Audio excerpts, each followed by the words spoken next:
Okay, so let's get started with the 2026 Best Actor nomination predictions. Best Actor this year is strong. I don't think it's as chaotic as the actress categories, but it is intensely competitive, and we've had some very strong performances here. There are clear frontrunners, some really overdue narratives, and one or two cases where the conversation around someone is probably louder than it needs to be, but that's where we're at. So let's go through it honestly. First, the one that I think everybody, including people who've been living under a rock, know is coming, and that's Timothee Chalamet. Everyone knows how I feel about some of the politics surrounding him, but nobody can deny that he is very talented and he has extraordinary access to roles that place him here.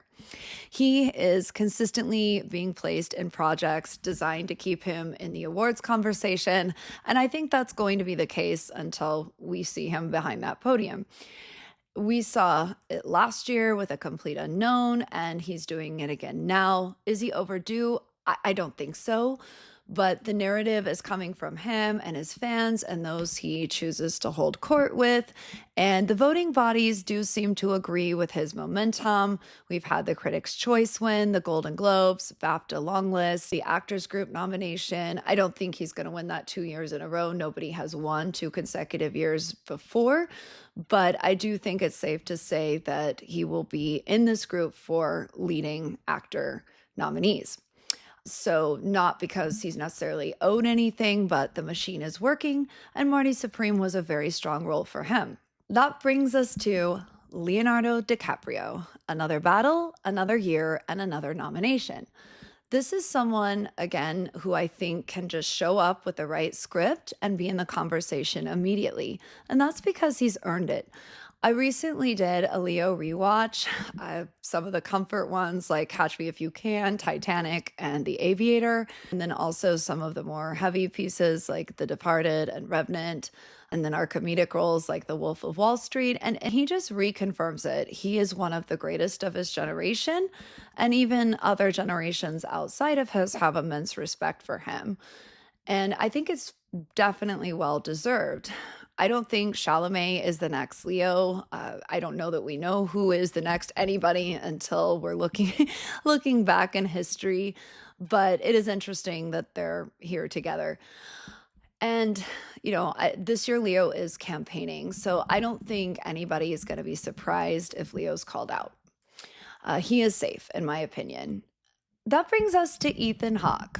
And this is the one that I feel very strongly about. He's in a role tailor made for him. The performance is precise, it's lived in, it's intelligent, it's not flashy, the script is not formative. This is a very real acting piece.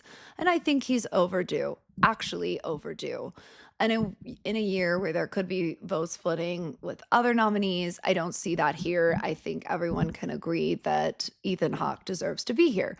If you haven't seen Blue Moon, I do recommend you see it and just look at the performance he did here and realize why he deserves to be in the conversation.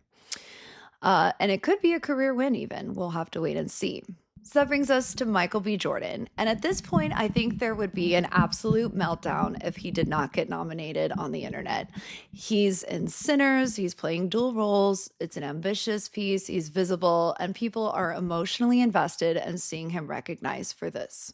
And I agree. I think he should be here, and that's not hype. There's earned momentum for Sinners. So that gives us 4 names that I feel very safe about: Chalamet, DiCaprio, Hawke, Michael B. Jordan, which leaves a 5th slot. And the final slot, in my view, is coming down between Wagner Moura and Joel Edgerton for Train Dreams. Wagner Moura just won the Golden Globes for drama, and that matters. That's real visibility, and it shows that he's being taken very seriously in the conversation.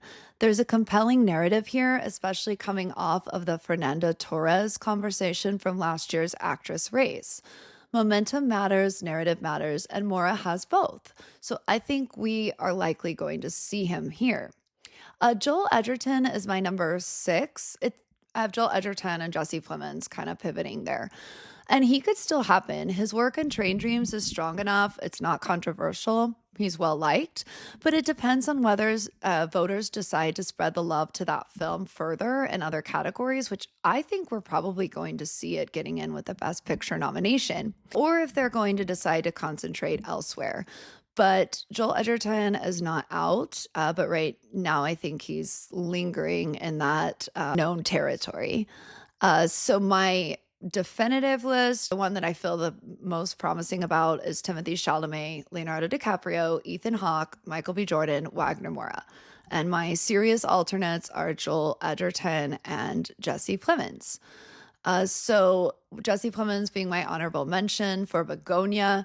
He's already showing up in nominees elsewhere, and I think that matters. He would be my real dark horse amongst the contenders. We did see him sneaking in some other categories, and I think that he's got a lot of respect, and we could see some votes unexpectedly coming for him.